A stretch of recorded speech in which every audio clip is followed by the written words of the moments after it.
Satgas Pangan melakukan inspeksi mendadak pasca pemberlakuan PPKM darurat untuk wilayah Jawa dan Bali. Hingga tanggal 20 Juli 2021 ini, sidak dilaksanakan Senin 5 Juli 2021 untuk memastikan ketersediaan obat dan pangan tidak terganggu. Sidak pertama kali dilakukan di PT Ridho Ilahi di Jalan Bung Karno Pagutan, distributor obat dan alat-alat kesehatan. Dari informasi perwakilan manajemen, sejauh ini tidak ada kendala pesanan obat-obatan, khususnya obat-obatan untuk membantu penanganan COVID-19. Yang menjadi kendala adalah ketersediaan oksigen. Sidak berlanjut ke Apotek Yasir di Bertais. Di tempat ini Satgas meminta kepastian ketersediaan obat-obatan yang digunakan untuk penanganan COVID-19. Yang pertama, kalau misalnya obat COVID di tempat saya yang seperti Ivermax 12 memang belum ada, Pak.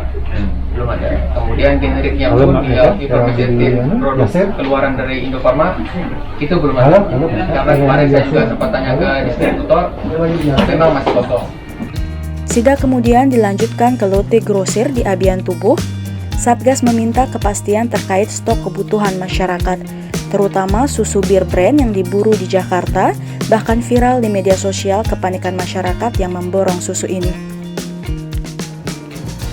Antisipasi jangan sampai ada spekulasi.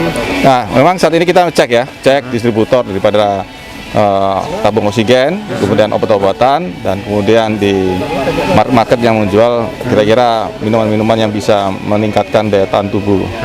Nah, sekarang kita dengan Balai POM dengan Pak Dinas ini lagi ngontrol. Habis itu kita akan mapping, kita rapatkan, kita koordinasikan kira-kira apa tindakan dari pemerintah NTB ini untuk bisa menjaga kemudian mobilitas dari masyarakat ini, biar masyarakat itu bisa nyaman untuk bisa hidup maupun menjaga kesehatannya. Ada melakukan pengawasan diam-diam?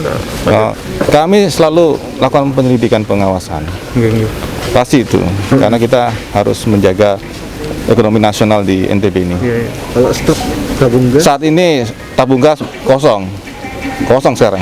Walaupun PKPM berlaku Jawa Bali ya, yang PKPM darurat ini tentunya kita juga mengantisipasi berkaitan juga dengan ketersediaan ya, bahan kebutuhan pokok terutama ya. Kemudian sekarang ini juga termasuk juga di dalamnya ketersediaan oksigen gitu. Nah, tentu dengan kita juga mengantisipasi itu, berharap juga tidak ada panic buying di masyarakat ya, karena kita di NTB ini ketersediaan untuk bahan baku pokok ya, bahan kebutuhan pokok itu ada dan tersedia. Dan alhamdulillah terpantau memang harga juga masih terkendali gitu ya. Ada beberapa dari bahan pokok juga tidak terlalu signifikan naiknya. Ada sekarang lagi ada kenaikan sedikit, itu minyak goreng curah ya. Kemudian juga kedelai yang masih juga belum beranjak ya. Yang lain itu masih tataran normal dan dalam ketersediaan yang cukup ya, sampai 3 dan 4 bulan ke depan. Pak Kadis, distribusi kita sebagian besar dari Jawa sama Bali, Pak Kadis. Ya, itu yang kita antisipasi, makanya kami kemarin juga melakukan koordinasi dengan Kementerian Perdagangan. Jangan sampai juga pemberlakuan PKPM darurat ini juga berdampak kepada daerah-daerah yang selama ini disuplai oleh Jawa Timur, khususnya seperti kita di Nusa Tenggara Barat ini, sehingga alur distribusi logistik itu paling tidak terhambat dengan pemberlakuan PKPM darurat itu.